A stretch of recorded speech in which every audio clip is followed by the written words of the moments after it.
स्वागत दोस्तों, आगे चलने से बड़ी खबर के सामने मोदी हम चलेंगे। सबसे पहले सबसे बड़ी आपको बताएंगे दोस्तों, भाजपा मंत्री का घर घेर कर किया गया जोरदार तरीके का विरोध। बताएंगे कैसे कांग्रेस पार्टी युवा मोर्चा की ओर से बीजेपी के मंत्री जब तक नहीं देंगे इस्तीफा तब तक करेंगे जोरदार तरीके का आंदोलन और एनटीए को बंद करने ताला लगाने पहुंच गए कांग्रेसी कार्यकर्ता। बताएंगे क्या है पूरी डिटेल में अपडेट दोस्तों, इसी के साथ में चलेंगे एक और बड़ी खबर की तरफ, जहां पर महाराष्ट्र के अंदर एनसीपी के अंदर जबरदस्त तरीके की राजनीतिक हड़कंप मचा हुआ है। दोस्तों बताएंगे कौन से पार्टी के नेता को साइडलाइन कर दिया गया, जिसे लेकर विवाद हो गया है और ज्यादा तेज, और शरद पवार की भी हो रही है एंट्री दोस्तों। इसी के साथ में उत्तर प्रदेश के चुनाव के मद्देनजर आजम खान को 2 साल की फिर से कैद मिली है। बताएंगे कौन से मामले को लेकर ये आदेश सामने आया है दोस्तों, जिसे लेकर विवाद और ज्यादा बढ़ने वाला है। एक करके चलेंगे आज की सारी बड़ी अपडेट। लेकिन उससे पहले अगर आप भी मानते हैं कि नीट की परीक्षा रद्द होना और पेपर लीक होना 22 लाख लोगों के साथ में, बच्चों के साथ में अन्याय है दोस्तों, और ऐसे में बीजेपी का मंत्री जब तक नहीं देगा इस्तीफा तब तक किया जाना चाहिए इसी तरीके का प्रचंड विरोध। तो इस वीडियो को लाइक करके लाल बटन दबाकर चैनल को सब्सक्राइब करके बेल आइकन दबाकर कमेंट बॉक्स में अपनी राय जरूर लिखकर बताएगा और ज्यादा से ज्यादा वीडियो को शेयर कीजिएगा। चलते हैं सबसे पहले सबसे बड़ी ब्रेकिंग न्यूज अपडेट की तरफ, जहां पर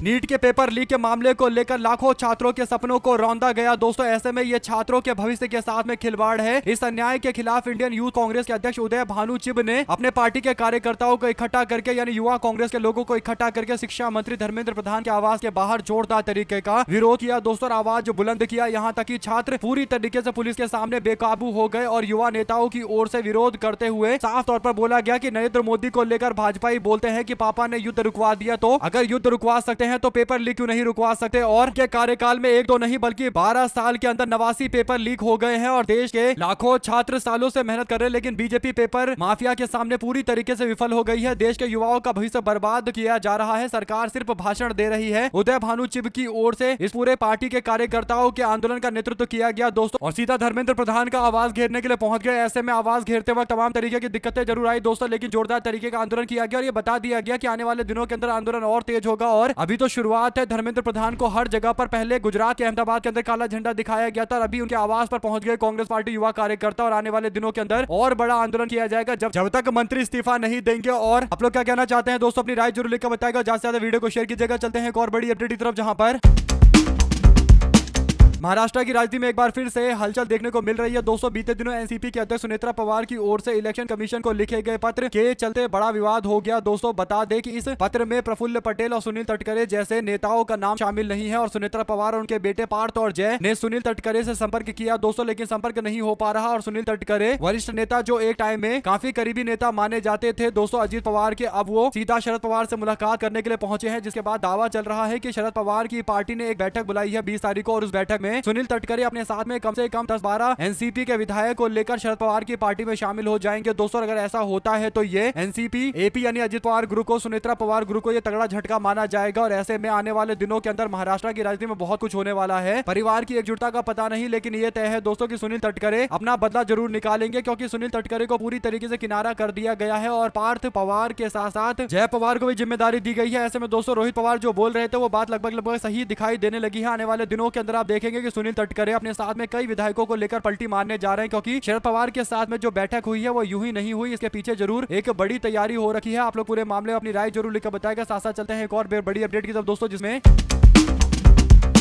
उत्तर प्रदेश को लेकर एक बात माना जाता है कि अगर आजम खान जेल से बाहर रहेंगे और चुनाव प्रचार में उतरेंगे दोस्तों, तो समाजवादी पार्टी से मुस्लिम वोट कोई नहीं छीन सकता और मुस्लिम समाज का पूरा वोट एकजुट एक मुश्त वोट समाजवादी पार्टी को मिलेगा दोस्तों। इन बातों पर पूरी तरीके से मोहर तब से लगती आई है जब से आजम खान ने समाजवादी पार्टी के लिए प्रचार किया है या समाजवादी पार्टी के साथ रहे हैं दोस्तों। ऐसे में हर चुनाव के अंदर समाजवादी पार्टी के नेता आजम खान को किसी न किसी बहाने जेल में डाल दिया जाता है, ताकि वो जेल के बाहर ना रहे और चुनाव के अंदर मुस्लिम मतदाता एकजुट होकर समाजवादी पार्टी को वोट ना करे और इधर उधर भटक जाए, अलग अलग पार्टी को वोट दे दे, जिससे मुस्लिम वोटों के विभाजन का फायदा भारतीय जनता पार्टी को मिल जाए दोस्तों। और तमाम ऐसे मामले में जेल भेजा जा रहा है आजम खान को दोस्तों, जिस मामले को सुनकर आश्चर्य होता है। कभी बकरी चोरी के मामले में, कभी किताब चोरी के मामले में कुछ न कुछ एफआईआर दर्ज करवा के कुछ न कुछ दिनों के लिए सजा दिलवाई जाती है दोस्तों। ऐसे में डीएम पर बयान देने को लेकर आजम खान को दोषी करार दिया गया और 2 साल की कैद दी गई है, 20,000 रुपए का जुर्माना लगाया गया है दोस्तों। समाजवादी पार्टी के नेता आजम खान को तत्कालीन डीएम पर आपत्तिजनक टिप्पणी करने के मामले में रामपुर कोर्ट ने 2 साल की कैद और 20,000 रुपए के जुर्माने की सजा दी है। दोस्तों 2019 के लोकसभा चुनाव के दौरान मोट थाना क्षेत्र के अंदर ये मामला दर्ज किया गया था। आपको बता दें कि उन्होंने तात्कालिक डीएम को लेकर कहा था कि सब डटे रहो, यहाँ कलेक्टर पलक्टर से डरने की कोई जरूरत नहीं है, ये तनखैया लोग हैं, तनखैया से नहीं डरते हैं। देखे हैं कई मायावती के फोटो कैसे बड़े बड़े अफसर रुमाल निकाल कर जूते साफ कर रहे हैं, उन्हीं से गठबंधन है हम लोगों का, उन्हीं के जूते साफ कराऊंगा इनसे। आजम खान के इस बयान के बाद प्रशासनिक अधिकारी की ओर से आलोचना करते हुए कहा गया कि यह हमारी गरिमा के ऊपर ठेस पहुंचाया गया है। और उसके बाद दोस्तों चुनाव आचार संहिता के उल्लंघन का मामला बनाया गया। इसके बाद रामपुर के भोट पुलिस थाना में मामला दर्ज किया गया और आजम खान पर अब तक 16 मुकदमे पर फैसला आ चुका है दोस्तों, जिसमें से 8 मामलों में उनको सजा दी गई है। यानी छोटे छोटे मामले बनाकर एमपी एमएलए कोर्ट के अंदर किसी न किसी मामले से उनको जेल में रखा जा रहा है। ऐसे में अगर आप भी मानते हैं कि आजम खान को 2017 के बाद से जानबूझकर टारगेट किया गया है दोस्तों, और ये साफ तौर पर पता चलता है कि देश के अंदर बोलने की आजादी को कितना खत्म कर दिया गया है बीजेपी की सरकार में। यानी एक व्यक्ति जो कह रहा है कि जूते साफ करवाऊंगा अधिकारियों से, डीएम से, मात्र इस बयान पर 2 साल की सजा दी गई है। दोस्तों आप लोग अपनी राय जरूर लिखकर बताएगा। साथ साथ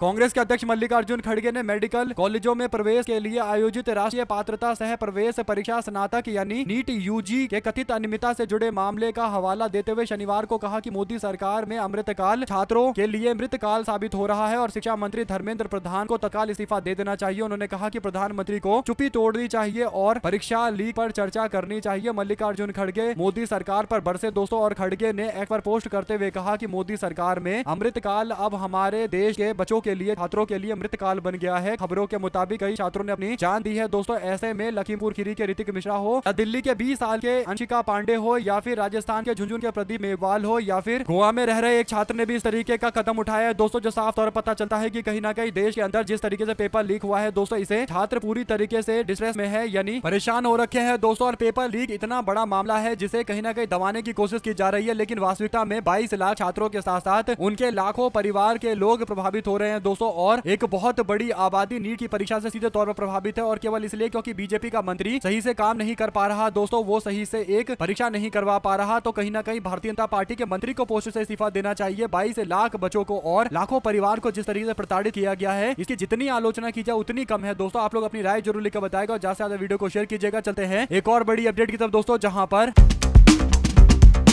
जम्मू कश्मीर और राजस्थान हाईवे जमीन अधिग्रहण के मामले को लेकर गुरदासपुर की एसडीएम अनुप्रीत कौर रंधावा को हिरासत में लिया गया है दोस्तों। आपको बता दें कि लैंड एक्विजिशन स्कैम से जुड़ा हुआ पूरा मामला है। पंजाब के गुरदासपुर के एसडीएम पीसीएस अधिकारी अनुप्रीत कौर रंधावा को शनिवार को तरनतारन जिले के अंदर पुलिस ने हिरासत में लिया है और जम्मू कश्मीर राजस्थान हाईवे के लिए अधिकृत जमीन में कथित गबन से जुड़ा हुआ पूरा मामला है। 1 करोड़ 63 लाख रुपए के कथित गबन से जुड़ा पूरा मामला है दोस्तों, यानी भ्रष्टाचार की एक और बड़ी अपडेट पंजाब से सामने आई है। इसी के साथ में नरेंद्र मोदी का एक ऐसा बयान आया दोस्तों, जिसे आप समझ सकते हैं कि पिछले 12 साल में किस तरीके का फर्जी विकास किया गया कि आज केवल 5-6 महीने के अंदर, यानी देश के अंदर जब तेल और गैस की किल्लत हो रही है, तब नरेंद्र मोदी बयान दे रहे हैं कि अगर दुनिया भर के अंदर इसी तरीके की स्थिति रही, त्रासदी रही, तो फिर वो दिन दूर नहीं जब भारत या पूरी दुनिया के अंदर एक बार फिर से गरीबी बढ़ जाएगी और अपने पुराने दौर में गरीबी पहुंच जाएगी, यानी गरीबों की संख्या और ज्यादा बढ़ने वाली है, गरीबी और ज्यादा देश में बढ़ने वाली है दोस्तों। मोदी के बयान से इस बात को साफ तौर पर समझा जा सकता है। अगर आप भी मानते हैं कि नरेंद्र मोदी ये जो बोल रहे हैं ये वाकई नरेंद्र मोदी भारत के लिए बोल रहे हैं दोस्तों, वो ये जरूर कह रहे हैं कि दुनिया भर के अंदर ये एक त्रासदी हो सकती है, गरीबी और ज्यादा बढ़ सकती है, लेकिन ये भारत के संदर्भ में सही कही जा सकती है, क्योंकि कांग्रेस पार्टी के मनमोहन सिंह सरकार में कई करोड़ लोगों को गरीबी से बाहर निकाला गया दोस्तों। उसके बाद बीजेपी ने राशन और तमाम तरीके की चीजें देकर दावा किया कि उन्होंने गरीबी उन्मूलन कर दिया, लेकिन हकीकत यह है कि भारतीय जनता पार्टी की सरकार में जो गरीबी उन्मूलन का दावा किया गया दोस्तों, वो केवल एक त्रासदी में या यूं कहिए कि कुछ महीनों के अंदर वापस से लौट कर आ रहा है और स्थिति और ज्यादा खराब है दोस्तों। यहां तक कि जीडीपी को लेकर आपने देखा होगा कि कैसे जश्न मनाया जाता, लेकिन आज जीडीपी भारत की 6ठे नंबर पर पहुंच गई है, जबकि नरेंद्र मोदी दावा कर रहे थे कि 30 नंबर पर पहुंचा देंगे, यानी अर्थव्यवस्था ना तो इनसे संभल रहा है, ना ही इनसे गरीबी ऐसी दूर की जा रही है कि व्यक्ति मजबूत हो और किसी भी तरीके के क्राइसिस से यानी त्रासदी से लड़ सके और गरीबी में वापस से ना चला जाए। तो वैसी व्यवस्थाएं बीजेपी के लोग नहीं कर पा रहे हैं और अब नरेंद्र मोदी दावा कर रहे हैं कि पूरी दुनिया के अंदर स्थिति और खराब हो सकती है। अगर आप भी मानते हैं दोस्तों कि भाजपा की अर्थव्यवस्था और आरएसएस की अर्थव्यवस्था और उनकी इकोनॉमी पूरी तरीके से आम जनता के खिलाफ है दोस्तों, इनके बस की बात नहीं है असली में गरीबी उन्मूलन करने की, तो अपनी राय जरूर लिखकर बताएगा। हमारे साथ लगातार जुड़े दोस्तों का बहुत बहुत धन्यवाद। देख रहे थे आपका अपने चैनल जय हिंद जय भारत। ज्यादा से ज्यादा वीडियो को शेयर कीजिएगा। बहुत